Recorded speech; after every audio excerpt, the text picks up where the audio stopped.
हरे कृष्ण कृष्ण कृष्ण हरे हरे, हरे राम राम राम हरे हरे।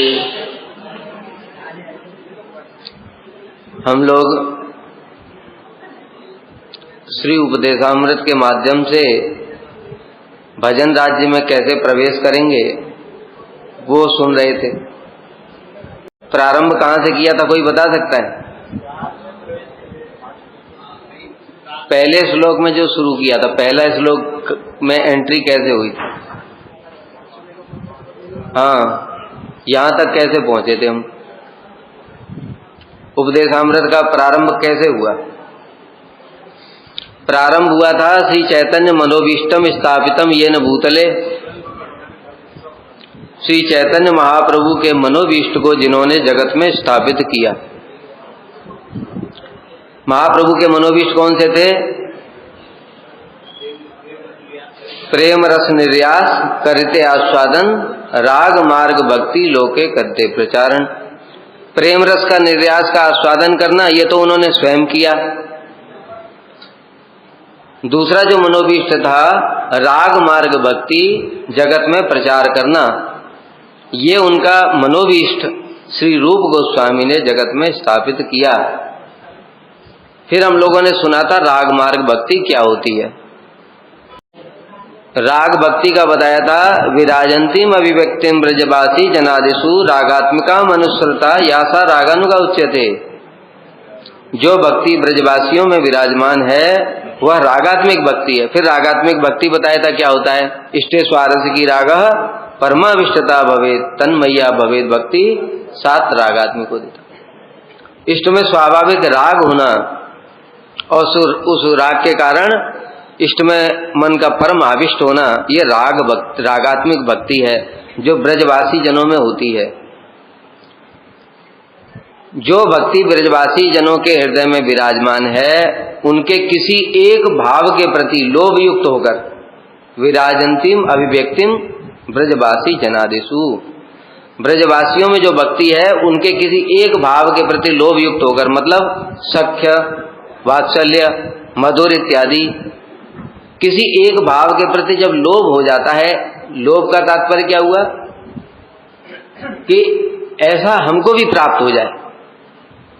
जैसे सखा लोग कृष्ण के साथ में उनका झूठा खा लेते हैं, उनको झूठा खिला भी देते हैं, कृष्ण को कुश्ती में हरा भी देते हैं और हार भी जाते हैं, उनके कंधे में हाथ रख करके चलते हैं, उनको बिल्कुल भी बड़ा नहीं मानते, भगवान भी नहीं मानते। इस प्रकार से क्या हम भी कृष्ण के साथ में रह सकते हैं? इस प्रकार से क्या हम सेवा कर सकते हैं? इस प्रकार का जब हृदय में लोभ जागृत हो जाए, अथवा मैया यशोदा की लीलाएं सुन करके, कितनी सारी वात्सल्य रस की लीलाएं हैं दामोदर लीला में हैं? कृष्ण जब छोटे से ही हैं, दाऊ और कृष्ण दोनों को गोपियां लड्डू दिखाती हैं, कहती जो कुश्ती में जीतेगा उसको लड्डू मिलेगा। अभी कृष्ण और बलराम दोनों एक दूसरे को पटकने में लगे हुए हैं और गोपियां उनको देख देख करके आनंदित होकर के तालियां बजा रही हैं। ये वात्सल्य रस। उसके बाद में कृष्ण कभी गए, उन्होंने कहा थोड़ा सा हमको छाछ दे दो, थोड़ा मक्खन दे दो, तो कृष्ण देंगी, पहले थोड़ा नाच करके दिखा दो। तो कृष्ण कैसे नाचेंगे, अभी तो छोटे उम्र, एक ही साल है अभी, कैसे नाचेंगे? तो एक सिर पे ऐसे हाथ रख लिया, एक कमरे में हाथ रख लिया, दो चार ठुमके लगा दिए और गोपियां उसको देख देख करके आनंदित हो रही हैं। ये वात्सल्य रस। कैसे माखन चोरी करते हैं, कैसे गोपियों के साथ में हैं, तो एक दो साल की, लेकिन जवाब पे जवाब देते हैं और गोपियां ये सब सुन करके बड़ी आनंदित होती हैं। इस प्रकार की लीलाओं को सुन करके मैया यशोदा ने कैसे प्रेम के वशीभूत होकर के कृष्ण को बांध दिया, अपने प्रेम के वशीभूत करके कृष्ण को बांध दिया। इस प्रकार की लीलाएं सुन करके कि मैं भी ऐसे वात्सल्य रस से कृष्ण की सेवा करूं, ये लोभ जागृत होना।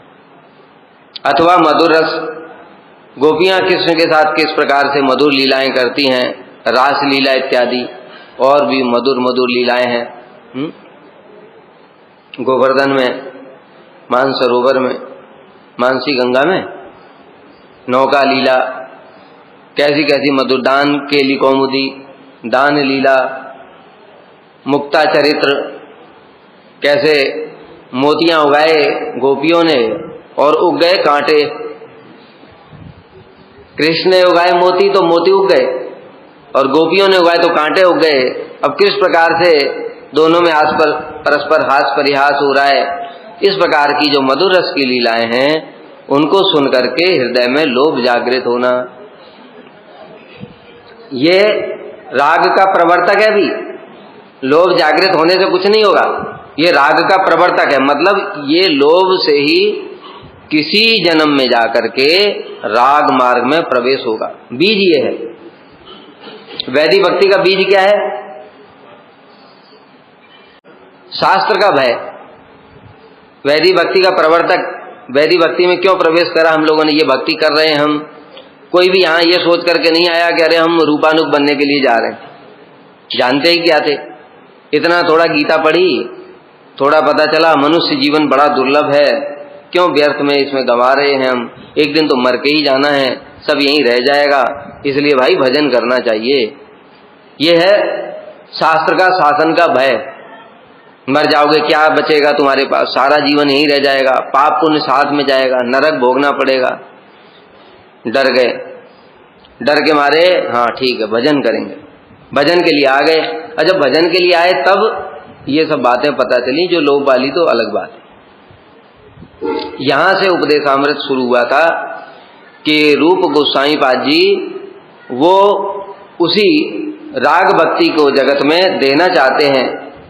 उपदेशामृत के माध्यम से उन्होंने किस प्रकार से उस राग भक्ति को प्रदान किया।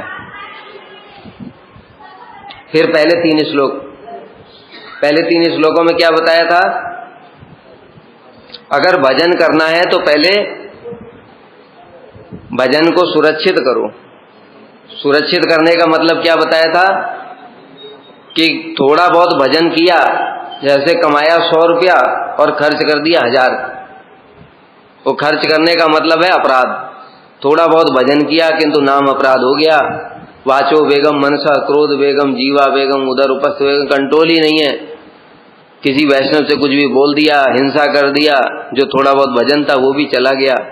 इसलिए ये 3 श्लोकों में श्री रूप गोस्वामी ने पहले प्राइमरी क्लास की शिक्षा प्रदान की। प्राइमरी क्लास में क्या सिखाते सब? ABCD IU 1 2 3 4। भक्ति में एंट्री के लिए जो चीजें हैं चाहिए, पहले प्रिलिमिनरी क्वालिफिकेशन। यद्यपि देखो सब समय एक बात है, भक्ति में क्वालिफिकेशन इसके बिना भी हो जाती है एंट्री। व्याधस्य आचरणम, व्याध का क्या आचरण था? वो कौन सा वाचो बेगम कर रहा था क्या? लेकिन वो विशेष नियम ही होते हैं। जो साधक हैं उनको विशेष रूप से इन सब चीजों का पालन करना पड़ेगा, क्योंकि हम लोग साधु संग में रहते हैं। और साधु संग में रहने पर वाणी का वेग, मन का वेग, क्रोध का वेग अगर ये कंट्रोल में नहीं है तो अपराध होगा, और भगवान फिर घर भेज देंगे, कह देंगे तुम साधुओं के साथ रहने की योग्यता नहीं है, इसलिए घर जाके पहले योग्यता प्राप्त कर लो और थोड़ा माया के डंडे खा लो। कंपनियों में कितना सहन करना पड़ता है, कौन कौन नौकरी करके आया उसको पता होगा, ठीक है। वहां पर कोई कुछ भी बोलेगा, लेकिन भले बहुत पोलाइटली, मतलब सबकी किसी की भी गलती हो, लेकिन तुम्हारी गलती नहीं है चाहे है, कोई फर्क नहीं पड़ता। बहुत पोलाइटली बात करना पड़ेगा, बिल्कुल मैनर्स में। अगर तुमने जरा भी कुछ बोला तो कंपनी तुमको सीधे निकाल देगी, जाओ घर। और वहां सब सहन करते हैं, क्यों? सैलरी मिलती है, सैलरी मिलती है ना, इसलिए सहन करते हैं। यहाँ तो सैलरी दिखती नहीं है, क्योंकि यहाँ की सैलरी भक्ति है, वो दिखती नहीं है किसी को, और पैसा दिख नहीं रहा है, तो सोचता है कि हम क्यों सहन करें किसी की। फ्री में नौकरी भी करो, पैसा भी नहीं मिल रहा है, तो इसलिए अभी हम बोलने से हमको भक्ति चाहिए बोलते हैं, लेकिन सच में पैसा ही चाहिए। अगर वही हम जो ब्रह्मचारी बर्तन मांजते हैं उनको 1 लाख रुपया महीना दे, उसके बाद देखो अब वो बोलेगा नहीं इसने कम मांजा उसने ज्यादा मांजा,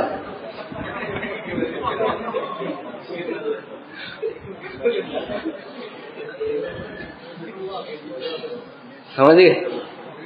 अब नहीं बोलेगा बिल्कुल भी, सारे अकेले ही मार दूंगा मैं। 1 लाख जानते हो कितना होता है? 8, 10, 12 घंटे नौकरी करके तब इंजीनियर को मिलता है, यहाँ 1 घंटा बर्तन मांज के ही मिल रहा है।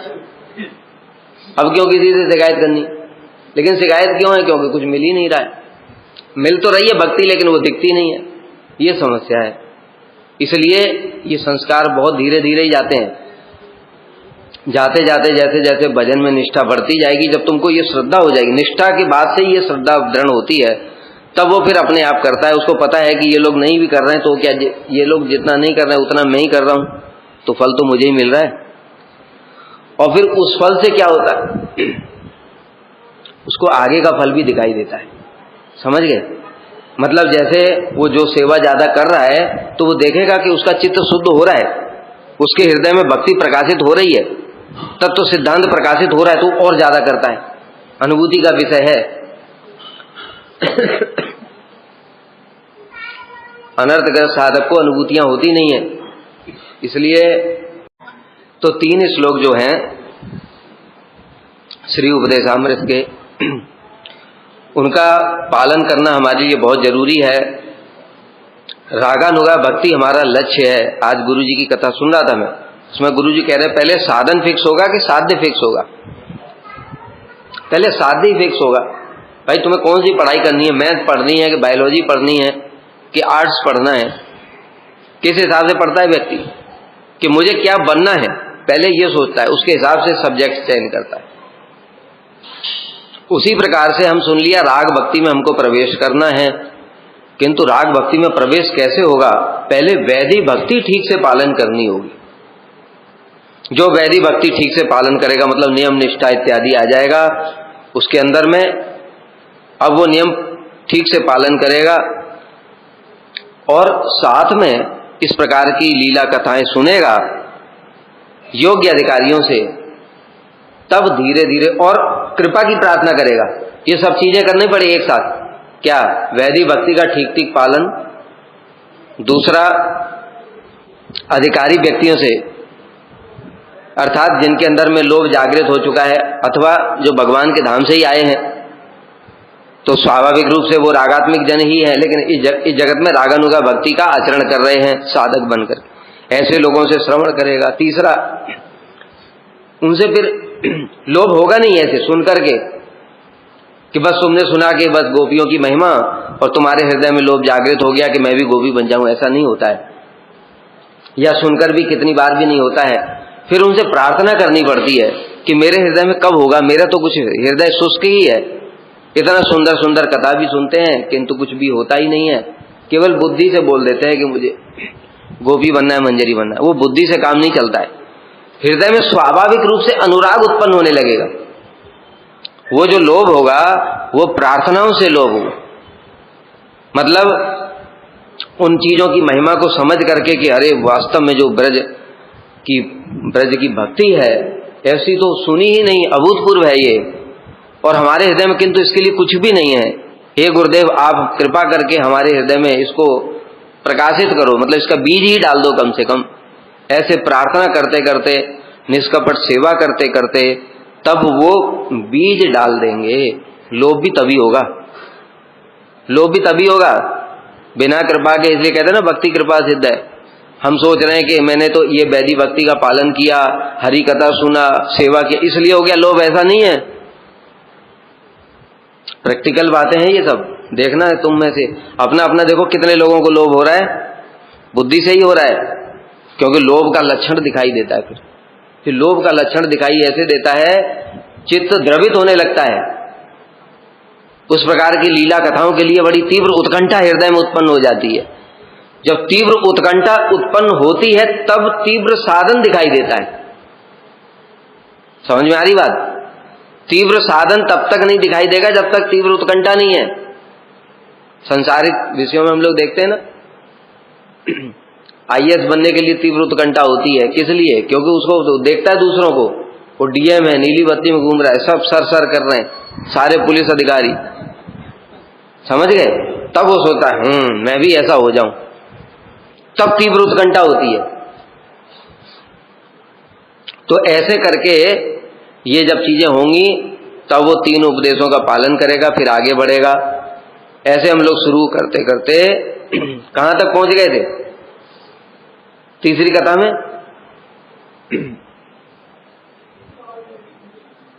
तन्नाम रूप चरितादि सुकीर्तनानु, ये राग में प्रवेश है। अभी तक उससे पहले वैदिक भक्ति का ही पालन हो रहा है। वैदिक भक्ति के पालन में हम लोगों को वैष्णवों के साथ में यथा योग्य सम्मान करना सीखना पड़ेगा। ये भी बड़ा महत्वपूर्ण श्लोक है। उपदेशामृत का एक एक श्लोक बड़ा महत्वपूर्ण है। श्री रूप गोस्वामी ने तो संकलन ही किया है। वास्तव में कृष्ण ने स्वयं ही ये उपदेश बताए हैं श्री चैतन्य महाप्रभु ने।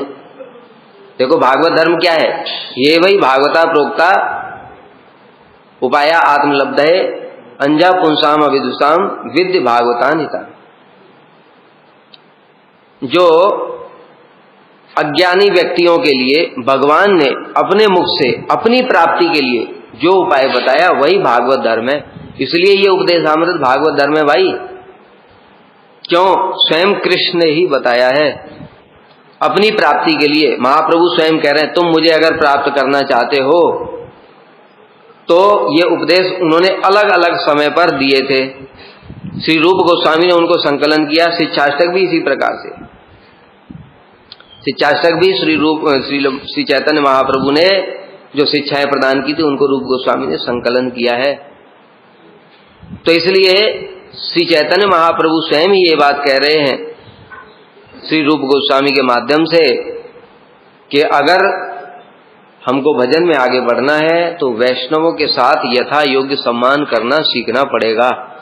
साधकों के लिए विशेष रूप से जो मठवासी हैं उनके लिए बहुत ज्यादा इम्पोर्टेंट होता है। गृहस्थ भक्त तो कभी कभी आते हैं, इसलिए उनको रोज रोज तो व्यवहार नहीं करना पड़ता वैष्णवों के साथ, इसलिए उनको जानना इतना भी जरूरी नहीं है।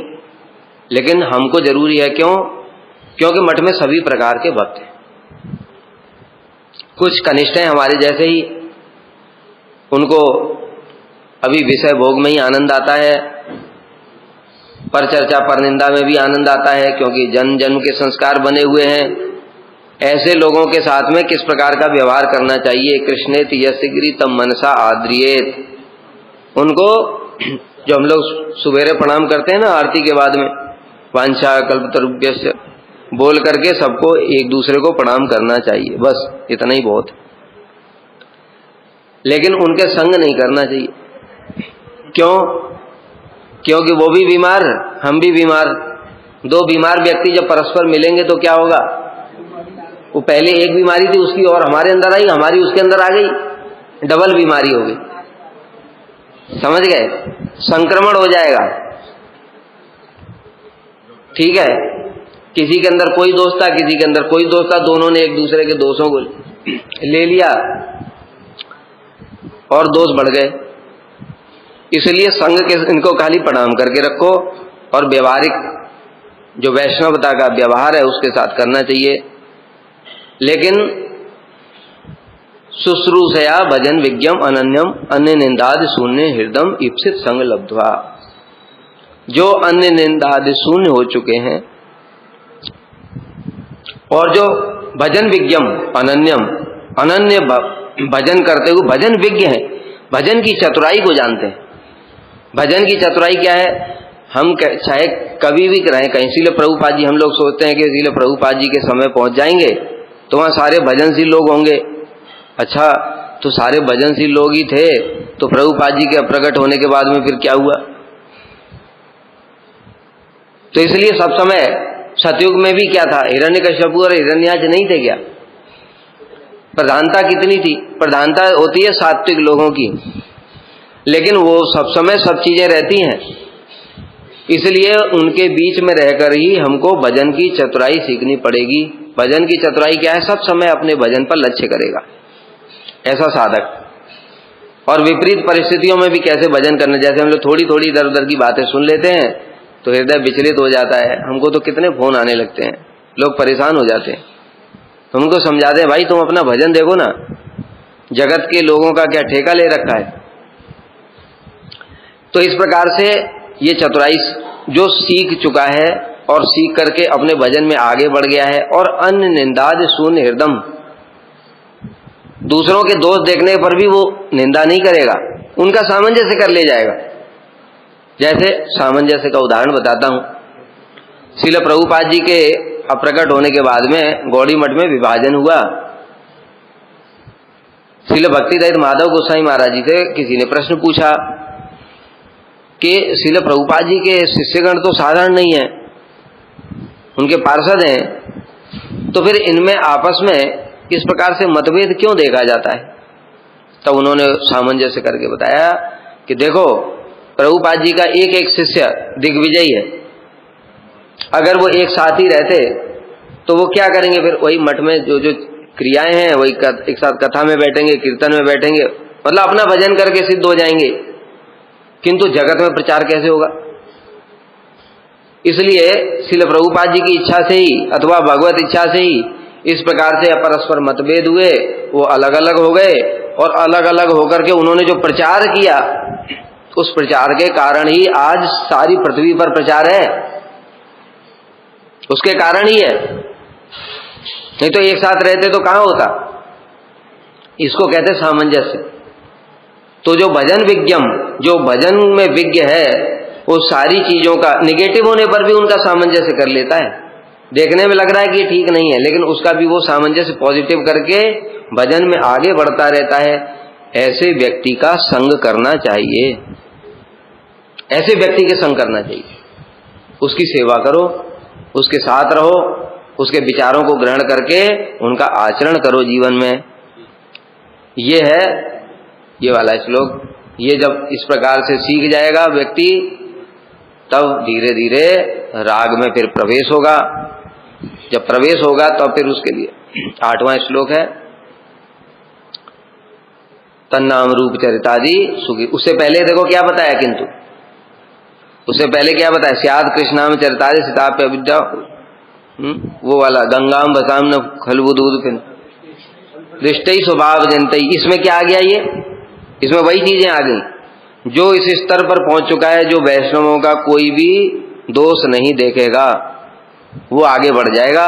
तब तन्नाम रूप चरितादि में तभी प्रवेश होगा, इससे पहले होगा नहीं। लेकिन लोभ जागृत हो सकता है। लोभ जागृत किसी भी अवस्था में हो सकता है, अनर्थग्रस्त अवस्था में भी हो सकता है, कृपा से। जैसे श्री सुखदेव गोस्वामी वर्णन करते हैं, विक्रीडितम ब्रजवधू विरदम च विष्णु श्रद्धान्वितो अनुसरणयादत वर्णयेद्यः भक्तिम पराम भगवती प्रतिलभ्य कामम हृदय रोगम आशु अपहिनोत अचिरेण धीरः। इसमें क्या बात का वर्णन कर रहे हैं? कामम हृदय रोगम आशु, काम है, हृदय में काम रोग उसके विराजमान है, लेकिन जो विक्रीडितम ब्रजवधू विरदम, ब्रजवधुओं के साथ में कृष्ण की इस लीला को जो सुनता है, अनुसरणयादत, अनुसरण करता है, अनुकरण नहीं करता है। अनुसरण मतलब होता है अपने अधिकार के अनुसार। गुरुजी प्रातः उठ करके राधा कुंड, श्याम कुंड, कृपा कटाक्ष सारे स्तव पाठ करते, तो हम भी करेंगे। ये अनुकरण हो गया। अनुसरण क्या है? अभी उन चीजों का हमारे लिए कोई महत्व नहीं है। राधा कुंड में कितनी डुबकी मार करके आ जाओ तुम, क्या हो रहा है? अनर दूर हुए क्या? अभी हमारे लिए महत्व किसका है? गुरु अष्टक, प्रभुपाद दशकम, नित्यानंद अष्टक, षड गोस्वामी अष्टक, गुरु परंपरा, इनसे पुनः पुनः प्रार्थना करते करते धीरे धीरे एक अधिकार होगा प्राप्त। जब वो एक अधिकार प्राप्त हो जाएगा, उसके बाद में फिर धीरे धीरे इन कथाओं के प्रति स्वाभाविक लोभ होगा। और जब तब उस समय अनुसरण करते करते जब ये कथाएं सुनेंगे, मतलब साधक जो प्रारंभिक अवस्था में है, अब इसमें तो बता रहे हैं कि काम हृदय रोग है, फिर भी सुन सकता है, तो सभी का अधिकार एक जैसा नहीं है। सुनने के बाद में तुम्हारे हृदय में क्या भावना हो रही है, ये मुख्य बताए ना। ये गौड़ी मठ में क्या है, ये कोई कॉलेज तो है नहीं कि यहाँ पर क्लास 10 के बच्चे यहाँ पढ़ेंगे, उनको एक टीचर आएगा वो 10th क्लास का ही सिलेबस पढ़ाएगा। 11th क्लास वाले बच्चे इसमें पढ़ेंगे, उनको 11th वाला टीचर यही पढ़ाएगा। ऐसा तो है नहीं, यहाँ तो एक ही सिलेबस है। मतलब हमको जीव कहाँ से बद्ध हुआ और परम अवस्था महाभाव अवस्था तक सब एक ही व्यक्ति पढ़ाएगा और क्लास भी एक ही है सब। अब ऐसी स्थिति में जो साधक है उसको देखना पड़ेगा कि मैं 5th क्लास में हूं कि 10th में हूं कि कहां पर हूं, और फिर उन उपदेशों में से अपने अधिकार के अनुसार ग्रहण करके उनका आचरण करना पड़ेगा। इसलिए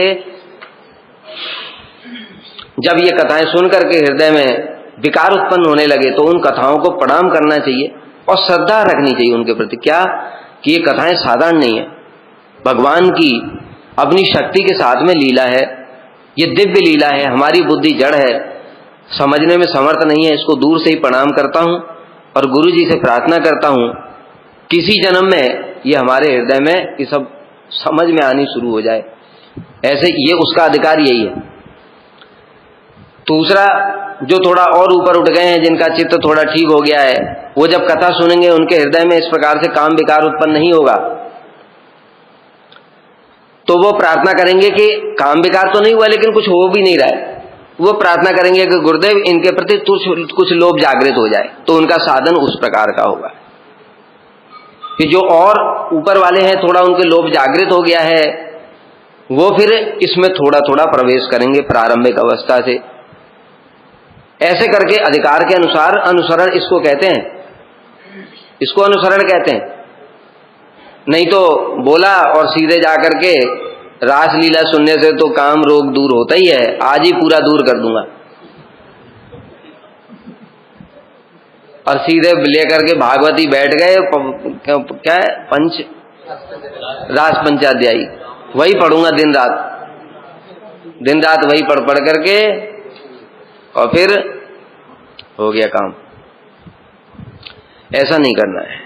इसलिए अधिकार प्राप्त होने तक, मतलब अधिकार वही है जो सबसे निम्न अधिकारी है, वो फिर वैष्णवों की सेवा करेगा, गोपीनाथ मम निवेदन इत्यादि कीर्तन करेगा, दैन्य वाले, ठीक है, और उनसे जो ऊपर ऊपर वाले। इसलिए सब प्रकार के, देखो गुरुजी कहते थे, जैसे गुरुजी खुद बोलते थे, रमणी शिरोमणि भक्तों को कीर्तन करने के लिए बोलते थे, उसका हम अनुकरण करना प्रारंभ कर देते हैं। अरे भाई, वो महाभागवत हैं, वो राधा जी के निज जन हैं, वो आस्वादन कर रहे हैं। वो किस अवस्था में? वो आस्वादन की अवस्था में। उनकी आराध्या, उनका स्थायी भाव राधा जी के प्रति है। राधा जी का कहीं भी नाम सुन लेते हैं तो उनके चित्त में प्रेम के विकार उत्पन्न हो जाते हैं, और हमारा क्या विकार उत्पन्न हो रहा है? इसलिए वो करते थे, उन्होंने गुरुजी की सुनाया कि वाह तुमने ऐसा कीर्तन किया, ठाकुर भक्ति विनोद होते तो आज बहुत खुश होते, सुन करके हम भी करेंगे। तो तुम्हारा सुन करके ठाकुर भक्ति विनोद रोएंगे, कहेंगे तो इसको गोपीनाथ मम निवेदन करना था, ये क्या कर रहा है, अपना विनाश खुद ही कर रहा है। तो इसलिए अधिकार की बात है, अपना अपना अधिकार कोई बोलेगा नहीं। भाई कितना बोला जाएगा? जब उस दिन प्रभु जी ने कथा में बोला एज इट इज पाठ करने के लिए, जो भी कीर्तन है उसमें अपनी टीका मत लगाओ, लेकिन फिर भी तो लगाते। सुबेरे जो कीर्तन होता है, जय राधे जय कृष्णा जय, वो है ना जय, जो योग माया वाला, हाँ, जय पौर्णमासी जय, कीर्तन खोल करके देखो, जय जय पौर्णमासी, आज तक सभी लोग वही बोलते हैं। देखो मैं बता रहा हूँ सिद्धांत, अगर दोनों में अलग अलग लिखा है तो कुछ विचार, कुछ इतना कथा सुनो, कुछ तो विचार शक्ति भी लाओ। जय जय पौर्णमासी, उसके बाद आवीर नगरी, इसका मतलब ये हो गया, उसके ऊपर चलो, उसके ऊपर क्या है? जय जय गोपेश्वर वृंदावन माज, जय जय जो गोपेश्वर जी हैं वो वृंदावन में वास करते हैं, उसके मतलब, तो जय जय पौर्णमासी आवीर नगरी, मतलब पौर्णमासी आवीर नगरी हो गई। आवीर माने गोप कन्या, पौर्णमासी गोप कन्या है। कुछ सिद्धांत भी तो समझो, जो तुम बोल रहे हो उसका मतलब क्या निकल रहा है। जय जय पौर्णमासी तुमने 2 बार बोल दिया, उसके बाद में आवीर नगरी लगाया, मतलब पौर्णमासी देवी आवीर नगरी है। लेकिन जय पौर्णमासी जय आवीर नगरी, मतलब पौर्णमासी देवी की जय है और गोप कन्याओं की जय है। सिद्धांत क्या है बताओ? अपने आप सामने है, और जिसने 2 बार लिखा है उससे पूछो जाकर के फिर इसका मतलब क्या है और क्यों है। उनसे पूछो जाकर के, भाई आपने क्या ये क्यों लिखा? जैसे हाँ, अब जैसे उस दिन प्रभु जी ने जब कथा करी तो हमने फिर प्रभु जी से जाकर के एक बात करी। प्रभु जी ने उस समय बोला कि भाई जो पीछे बोल सकते हैं, अभागा केशव करे नाम संकीर्तन, उसके बाद हम बोल सकते हैं श्री केशव दास करे नाम संकीर्तन। तो मैंने जाकर के प्रभु जी से पूछा, मैंने कहा प्रभु जी क्या ये भी ठीक है?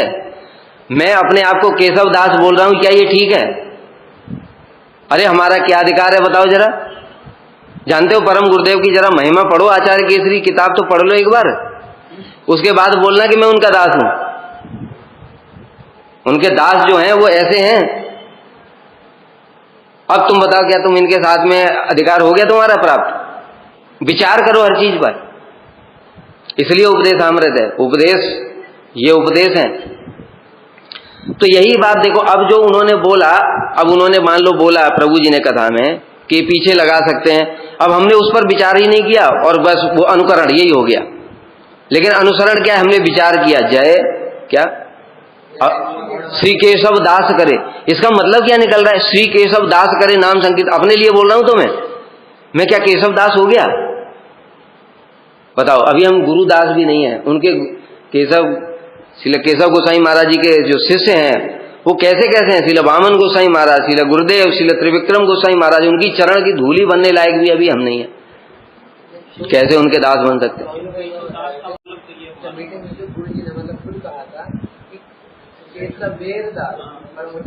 हाँ वही बोल रहा हूँ मैं, केशवेर दास वो भी कहाँ ठीक है? वही तो कह रहा हूँ। तो अपने आप को समझो तो सही, केशवेर दास का मतलब क्या है?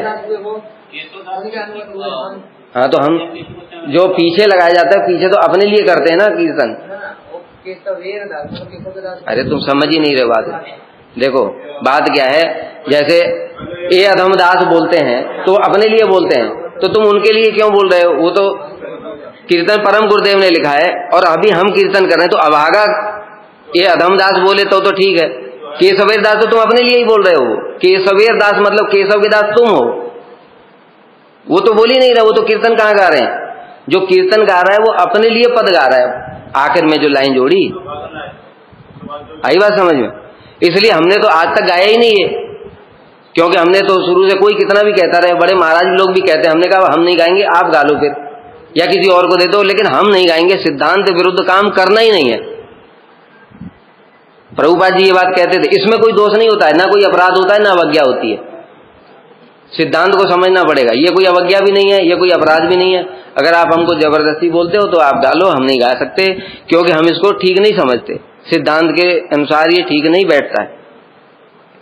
ये है अनुसरण। उसी प्रकार से प्रत्येक साधक को, अभी जैसे किसी भक्त ने कीर्तन गाया तो उसके पीछे हम पड़ जाते हैं। इसने तो प्रभु जी ने उस दिन बोला था कि केवल गोपीनाथ ममदी वेदन गाना, इसमें अरे हो सकता है उसका अधिकार उन्नत हो गया हो, ऐसा नहीं हो सकता है क्या? ये भी तो हो सकता है। उसके अंदर गुरु जी ने शक्ति संचार कर दी, तुमको दिख रही है क्या? इसलिए जब दूसरा कीर्तन कर रहा है तब हमको ये भावना रखनी है कि ये श्रेष्ठ हो सकता है।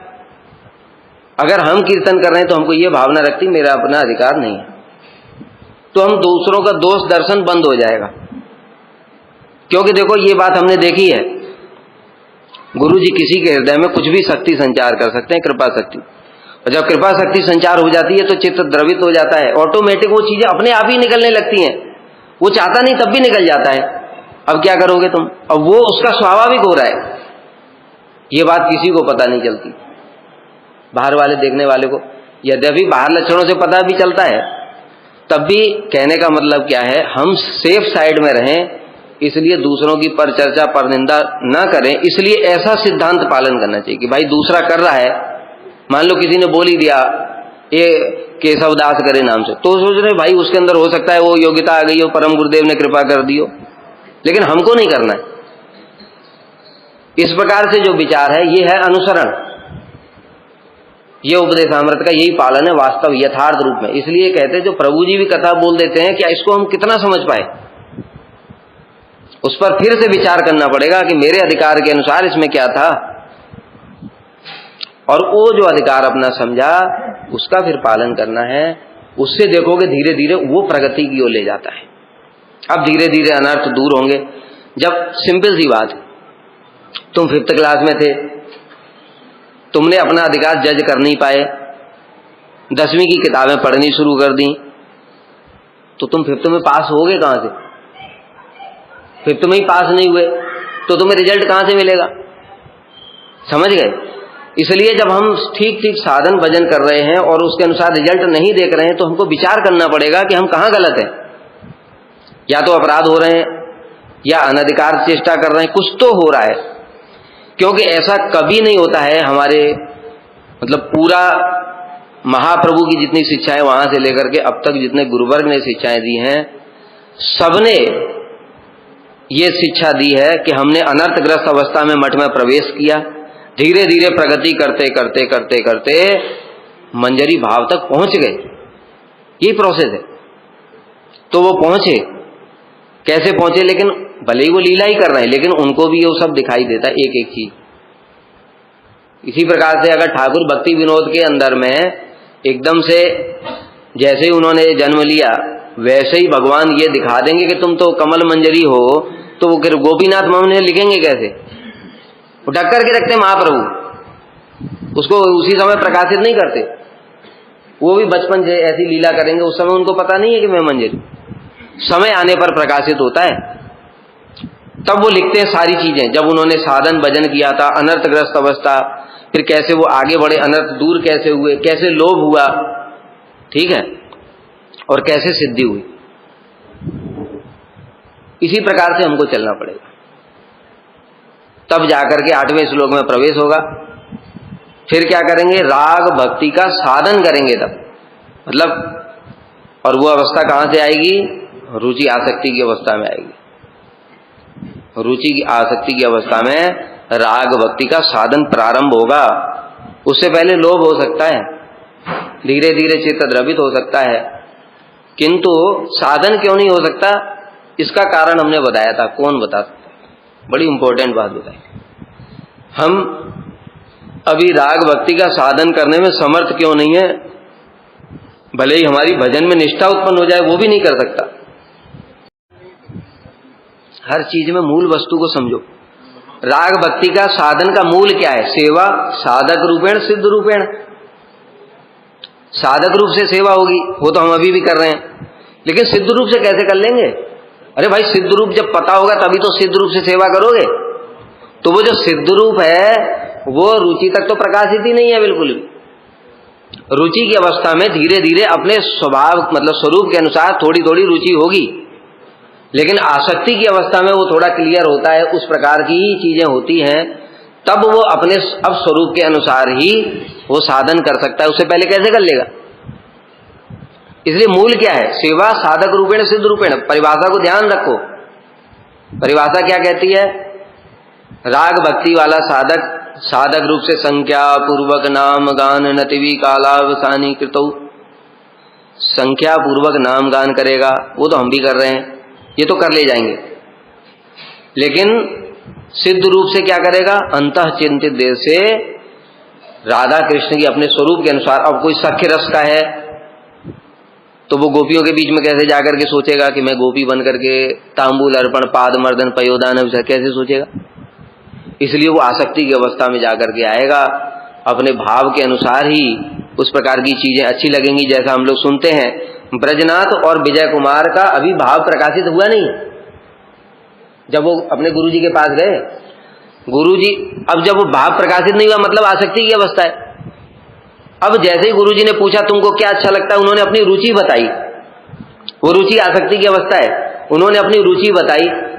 जैसे ही रुचि बताई और गुरुजी ने उसी क्षण कृपा कर दी, उसी क्षण जैसे ही गुरुजी ने कृपा करी भाव प्रकाशित हो गया, उनको उस प्रकार के दर्शन हुए। सख्य रस वाले को सख्य रस के, और वो दूसरा है वो कह रहा है मैं ललिता सखी के अनुगत्य में ऐसा ऐसा करूं, मुझे ये अच्छा लगता है, और गुरुजी की कृपा से ये ऐसा ही होता है। मतलब आसक्ति की अवस्था में हम लोग अपने रुचि के अनुसार फिर अंतःचिंतित देह से सिद्ध रूप से सेवा करने की भावना रखेंगे, और फिर गुरुजी कृपा करेंगे। गुरुजी की कृपा से एक क्षण में ही बस भाव प्रकाशित हो जाएगा। उस समय भी गुरु कृपा की आवश्यकता है। गुरु कृपा की तो शुरू से ही आवश्यकता है, अनर्थ से लेकर के और सिद्धि तक। सिद्धि मतलब कहां? स्वरूप नहीं, नित्य पार्षद देह तक। विशाखाम शिक्षाली वितरण गुरुत्व है, वहां गुरु की जरूरत नहीं है, वहां सेवा की परिपाटी शिक्षा कौन देगा? दूसरी बात, जब प्रेम अवस्था आ जाएगी, प्रेम अवस्था में जहां पर कृष्ण की लीलाएं चल रही हैं वहां गुरु नहीं होगा तो क्या होगा? वो प्रवेश ही नहीं होगा लीला में। जैसे जिन गोपियों को नित्य सिद्धा गोपियों का संग प्राप्त नहीं हुआ, उनका प्रवेश ही नहीं हुआ, योग माया ने उनकी सहायता नहीं करी, तो इसलिए वहां भी गुरु चाहिए, सब जगह गुरु चाहिए। तो गुरु कृपा से फिर प्रकाशित होगा। अब बता रहे हैं तन्नाम रूप चरितादि सुकीर्तनानु। अब यहां पर जो नाम बताया ये वो पहले वाला साधारण नाम नहीं है। देखने में तो एक ही नाम लग रहा है, क्या अभी हमारे कृष्ण महामंत्र जप रहे हैं और वही तो भावस्था में कौन सा दूसरा जपेंगे, क्या यही जपेंगे, लेकिन भीतर की भावना बदल जाती है। कैसे? अभी हम हरे कृष्ण महामंत्र जप कर रहे हैं, कब हमारे अनर्थ दूर होंगे, कब भजन में निष्ठा आएगी, नाम में रुचि ही नहीं है, नाम करते करते नींद आती है, मुंह सूख जाता है, ये भावना है। और उस समय क्या भावना होगी? अपने स्वरूप के अनुसार। मान लो कोई सख्य रस, क्योंकि ये मधुर रस का मंत्र है इसलिए नीचे वालों को भी पोषण कर देगा, सबकी सिद्धि हो जाएगी। तो मुरारी प्रभु ने बताया था ना, गोपाल मंत्र और काम गायत्री में क्या अंतर है?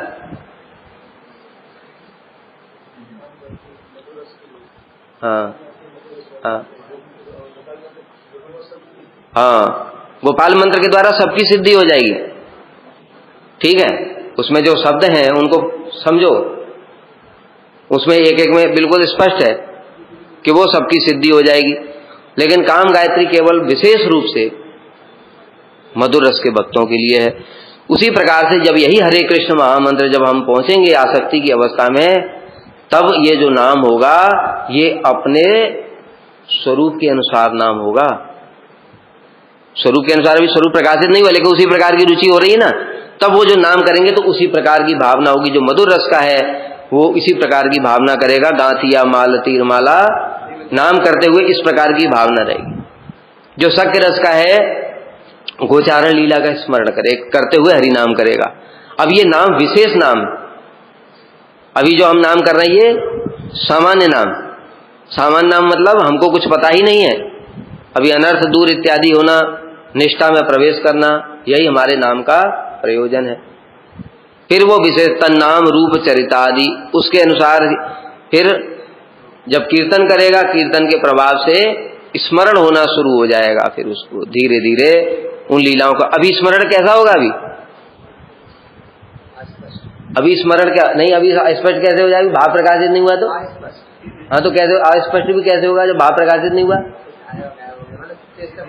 बिल्कुल नहीं, भाव प्रकाशित होने से होगा। अभी स्मरण होगा लीलाओं का। जैसे अभी हम मान लो मैं अपना बता रहा हूं, मैं हरि नाम शुरू किया, दाम बंद लीला, मैया यशोदा कृष्ण को बांधने की चेष्टा कर रही है, मन कहीं और चला गया, खत्म। अभी लीला का चिंतन नहीं हो रहा है, वो लीला ही जो हमने सुनी है, जो श्रवण किया है, उस श्रवण की हुई लीला को, मतलब केवल लीला जो पड़ी है उसी का ही स्मरण हो रहा है। आसक्ति की अवस्था में वो लीला कंटिन्यूअस स्मरण होगा, दामोदर लीला जो पढ़ी है तुमने, वो दिखेगी नहीं। अभी याद रखना, यहाँ स्मरण का मतलब वो नहीं है, बात समझ गए? अभी तो भाव प्रकाशित ही नहीं हुआ तो लीला कहां से दिखेगी? इसलिए वो अभी लीला, वो दर्शन वाली लीला स्मरण नहीं हो रहा है। अभी सामान्य जो हमने श्रवण ही की है उन लीलाओं को निरंतर, और अगर कहीं मन बाई चांस इधर उधर चला गया, मान लो हरि नाम करते हुए दामोदर लीला का स्मरण कर रहे थे, उसी समय बंदर आ गया, अब सब लोग बंदर के पीछे लग जाएंगे, लेकिन जो आसक्ति वाला है वो तुरंत अपने मन को पकड़े, ऑटोमेटिक वो दाम बंदर लीला में लग जाएगा। ये लक्षण है आसक्ति का। यह आसक्ति का लक्षण है कि मन कहीं पर चले जाने पर भी स्वाभाविक रूप से वापस आ जाता है। रुचि में क्या होता है? रुचि में अगर मन चला गया, रुचि वाला साधक अगर वो चला गया, बंदर को उसने देख लिया, तो मन बंदर में चला जाएगा। अब उसको बुद्धिपूर्वक सोचना पड़ेगा, अरे मैं तो दामोदर लीला का स्मरण कर रहा था, मेरा मन कहां चला गया? वो खींच के लाएगा। अंतर समझ में आया? रुचि में ऑटोमेटिक मन वापस नहीं आएगा, लेकिन आसक्ति की अवस्था में ऑटोमेटिक मन वापस आ जाता है। क्योंकि उसको आसक्ति हो गई है इन सब चीजों में। तो इस प्रकार से तन्नाम रूप चरितादि सुकीर्तनानु कीर्तन करते हुए इस सो मतलब दो विशेष रूप से मतलब ये क्या है, साधु संग में सुकीर्तन, साधु संग में कीर्तन करना पड़ेगा। दूसरा हाँ वही दूसरा है अपने भाव के अनुसार कीर्तन करना पड़ेगा। अब यहां से वो श्लोक लागू होगा नरोत्तम दास ठाकुर का कीर्तन, साधके साधने भाविवे जहां सिद्ध देह पाएवे तहां। लोग यही सामंजस्य करना है बातों का। एक तरफ कहते हैं कि जीव का स्वरूप फिक्स है, दूसरी तरफ कहते हैं साधन की अवस्था में जैसा भाव रखोगे वैसा सिद्धि देह प्राप्त होगी। तो ये तो दोनों विपरीत बातें हो गई ना। तो ये समझना चाहिए कहां से लागू। जीव का स्वरूप फिक्स है, वो यूनिवर्सल लॉ है, चाहे हम अनर्थग्रस्त अवस्था में है, चाहे भाव अवस्था में है, चाहे प्रेम अवस्था में, स्वरूप फिक्स है। अब तुम अनर्थग्रस्त अवस्था में किसी का अगर शक्य भाव है और वो साधन करे मधुर रस का, तो उसका मधुर रस थोड़ी हो जाएगा। लेकिन नरोत्तम दास ठाकुर कह रहे हैं साधन में जैसा भाव होगा वैसी सिद्धि होगी। तो वो कहां से कह रहे हैं? आसक्ति से कह रहे हैं, रुचि आसक्ति से। अब तुम अपने स्वरूप के अनुसार ही कीर्तन करोगे, क्योंकि अगर वैसा अब तुम कीर्तन नहीं करोगे तो भी सिद्धि नहीं होगी, इसलिए उन्होंने ये कीर्तन लिखा है। आई बात समझ में? रुचि आसक्ति में कोई पहुंच गया, उसका मधुर रस है, जैसे मान लो श्री श्यामानंद प्रभु है, अब वो रुचि आसक्ति में पहुंच गए, मधुर रस है उनका, लेकिन सख्य रस के गुरु हैं और कीर्तन करते हैं सख्य रस का, तो उनका साधन में जो भाव है वही सिद्ध देह होगी, तो वो उनके ऊपर अभी काम करेगा ही नहीं। समझ गए? क्योंकि साधन क्या हो रहा है? सख्य, सिद्ध है मधुर, इसलिए सिद्धि नहीं होगी। फिर क्या करना पड़ेगा? अब वो जीव गोस्वामी के पास आएंगे, जीव गोस्वामी के अनुगत्य में रह करके अपने स्वरूप के अनुसार मधुर रस के कीर्तन करेंगे, नाम कीर्तन, स्मरण, सेवा, जो कुछ भी है वो करें। तब साधने भाविवे जहां सिद्ध देह पाएवे था। जैसा साधन में भाव है वैसा ही सिद्ध देह अब मधुर रस प्रकाशित होगा। समझ गए? जैसा और उदाहरण समझो ब्रजनाथ और विजय कुमार का, कि उनसे पूछा, रुचि परीक्षा करी कि भाई तुमको क्या अच्छा लगता है, तो वो जो अच्छा लग रहा है वो साधन करते होंगे ना। गुरुजी के पास तो काफी दिनों से जा ही रहे थे, कथा सुन ही रहे थे, तो उसने कहा कि मैं चाहता हूं कि मधुमंगल सीधाम इत्यादि मुझे आदेश प्रदान करें और मैं उनके आदेश से गायों को लेकर के आऊं। तो ये ऐसा भावना वो पहले से भी तो कर रहे हैं, तभी तो ऐसे एकदम से बोल देंगे क्या गुरुजी के सामने? पहले से मन में कुछ चल रहा होगा ना। तो ऐसा ही साधन वो कर रहे थे, फिर गुरुजी ने कृपा करी, सिद्ध हो गया। दूसरे ने बोला ललिता सखी का अनुगत्य में ऐसी सेवा करूं, तो फिर गुरुजी ने कृपा की, उनका भी मधुर रस सिद्ध हो गया। दोनों ने जैसा जैसा साधन के समय भाव रखा वैसी सिद्ध देह प्रकाशित हुई। कहां पे लागू होगा वो? उस अवस्था में जाकर, अभी नहीं। अभी हम सब मधुर रस का ही कीर्तन करेंगे, मधुर रस का सब करेंगे, तो क्या मधुर रस हो जाएगा? जीव का स्वरूप तो फिक्स है। ठीक है? तो ये भी शास्त्र में बड़ा इंपॉर्टेंट है समझना कि शास्त्र की कौन सी बात कौन से अधिकार के लिए बताई। नहीं तो हमने अपना अधिकार ही गलत समझ करके वो अपने ऊपर अप्लाई कर लिया, तो फिर क्या होगा? उसका फल ही नहीं दिखेगा। फल नहीं दिखेगा तो फिर उत्साह कम हो जाता है। कन्वर्ट नहीं कह सकते, इस बात को समझो। देखो बड़ा अच्छा प्रश्न है, इसको सूक्ष्म रूप में समझो। वैधि भक्ति रागानुगा में कब कन्वर्ट हुई ये कोई नहीं जान सकता। जिस क्षण लोभ हुआ, प्रश्न ये है कि क्या आसक्ति की अवस्था में ही वैधि भक्ति रागानुगा में कन्वर्ट होती है?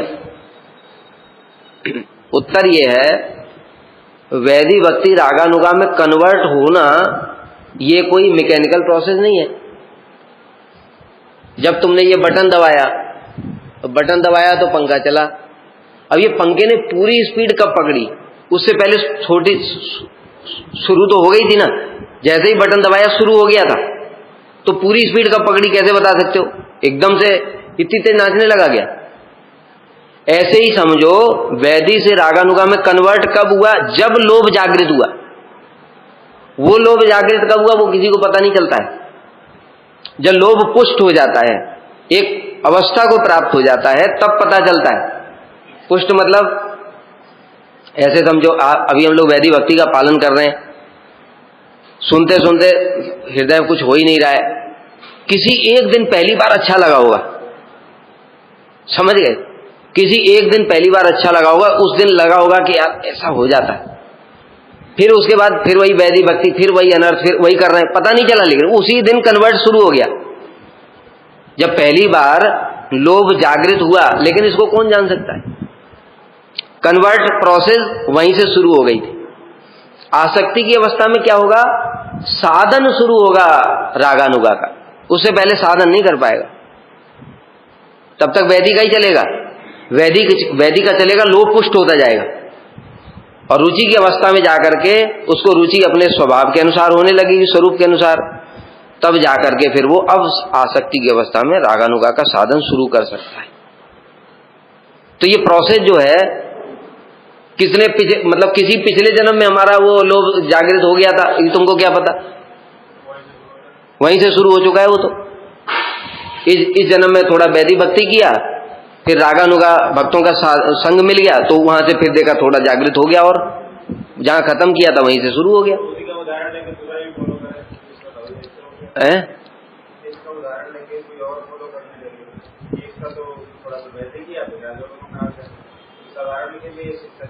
तभी तो कह रहे हैं अपना तो तुमको खुद ही पता चलेगा, केवल बुद्धि से मैं सोच रहा हूं कि मुझे लोभ जागृत हो जाए, अथवा चित्त में हृदय एकदम उस प्रकार की चीजों को सुनकर के, जैसे हम बताते हैं अपना अनुभूति बताते। अब आए मठ में, राधा जी के प्रति तो कोई भाव नहीं है, कृष्ण के बचपन से भजन करते थे, तो पहली बार ये सब सुन रहे तो राधा जी की महिमा ज्यादा सुन रहे, हम कहे कहाँ आ गए, अब ये क्या है, ये तो वैदिक भक्ति है ना। अब वो तो लोभ सुनेगा तो अब ये तो हो गया, चलो अब महाराज लोग कहते हैं कि अब राधाष्टमी कथा बोलनी पड़ेगी, अब क्या करोगे, अब याद कर लिया, अब याद करते समय जब बोल रहे हैं तो बुद्धि से ही बोल रहे हैं, हृदय में कुछ भी नहीं है, समझ गए। तो अपने आप को पता चलता है, अपने अगर कोई साधक निष्कपट है तो उसको खुद पता है ना कि मेरे हृदय में क्या हो रहा है और मेरी बुद्धि से क्या बोल रहा हूं मैं। राधा जी की महिमा तो हम बोल रहे हैं, शांत रस होता है, दास रस होता है, शक्य रस, मधुर रस, मधुर रस में गोपियां श्रेष्ठ हैं। रास लीला के अंत में गोपियों को छोड़ करके राधा जी को लेकर के चले गए और तब तालियां बजा दी, सबने तालियां बजा दी, और भीतर से कुछ नहीं, रटा हुआ है। जो रटा हुआ है ये क्या है, ये है वैदिक भक्ति। लेकिन रागानुगा क्या होता है, जैसे गुरुजी की आज कथा सुन रहा था, कहां से बात शुरू किया कि स्वामी महाराज जी का कि उन्होंने जो ग्रंथों की रचना की तो बहुत से लोग कहते हैं कि वो ग्रंथ मतलब इसके अलावा और कुछ नहीं। तो गुरुजी कह रहे हैं तो क्या व्यास जी ने लिखा था, वो तो भगवान के अवतार है, क्या वहां खत्म हो गया था, फिर रूप गोस्वामी को क्यों लिखना पड़ा। तो इसी प्रकार से ये प्रोसेस कभी खत्म नहीं होती है, यहां तक कृष्ण स्वयं ही शास्त्र में कहते हैं कि उनके ही अवतार अनंत शेष सहस्र मुखों से सृष्टि के प्रारंभ से कृष्ण की लीला वर्णन कर रहे हैं, अभी तक कर नहीं पाए, तो तुम्हारा कैसे पूरा हो जाएगा। बताओ कैसे पॉइंट से शुरू किया और कहां से मतलब कब आ गए मधुर रस और राधा जी की महिमा कब आ गए वो पता ही नहीं, उनको ही नहीं पता है, उनको पता नहीं चलता। ये स्वाभाविक राग, ये स्वाभाविक राग है, और हम पहले सोच करके आए ये बोलना, ये पॉइंट बोलना, इसके बाद अगर जरा सा पॉइंट एक भूल गए तो बीच में कथा ही बंद हो गई। वांछा कल्पतरु हरे कृष्णा, ये वैदिक, ठीक है। वांछा कल्पतरुभ्यश्च कृपा सिंधुभ्यैव च पतितानां पावनेभ्यो वैष्णवेभ्यो नमो नमः।